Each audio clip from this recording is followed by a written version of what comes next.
This Sunday, the 10th of October, is World Mental Health Day. And I know you're involved, obviously, in the mental health services. So I was just wondering if you could share with us a few coping strategies. Yeah, so I'm actually a mental health nurse and I work in the prison services at the moment. In terms of kind of coping strategies, I think really the easiest to do and the cheapest to do that doesn't cost anything is exercise. Exercise for me and for everyone else that I know is a massive life changer. People don't actually realise the power of endorphins.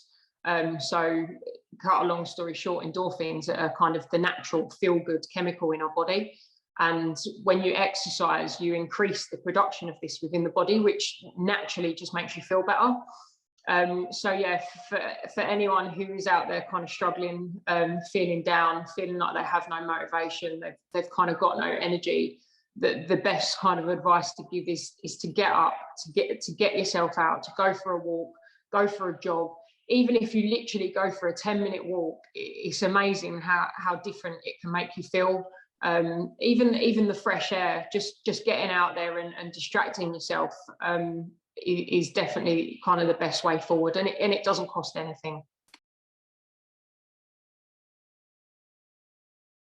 One of my coping strategies is watching comedy, specifically stand-up comedy.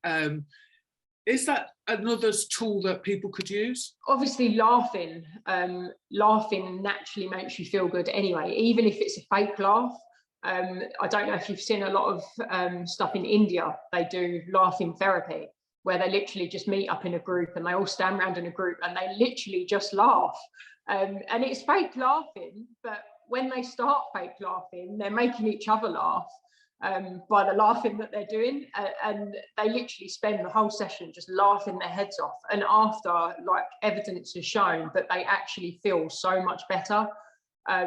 So yeah, just anything that makes you laugh, whether it's comedy. For me, myself, it's got to be Only Fools and Horses.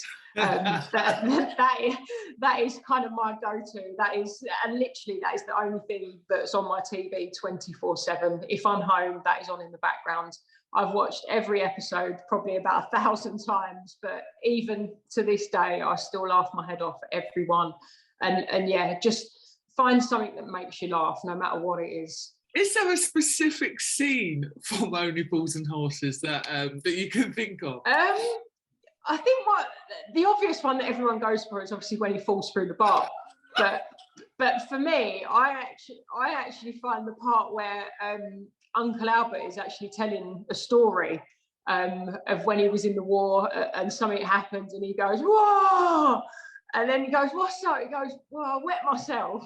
And it's like, "Oh, that's all right. We all make mistakes." He went, "Not then, I mean now."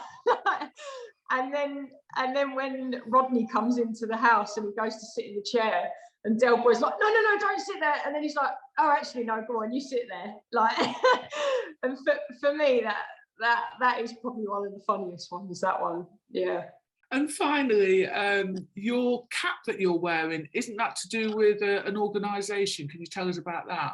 Yeah, so this cap that I've got on is from a guy who runs a charity called It's Okay Not to Be Okay. His name's Tony, and it's like a charity that's set up for mental health, for people, to encourage people to speak out if they're suffering with mental health. And as the slogan says, kind of reassuring people that it's okay not to be okay. There's such a stigma around with mental health at the moment, and it's been there for a long time, where kind of people are put off talking about it, especially men.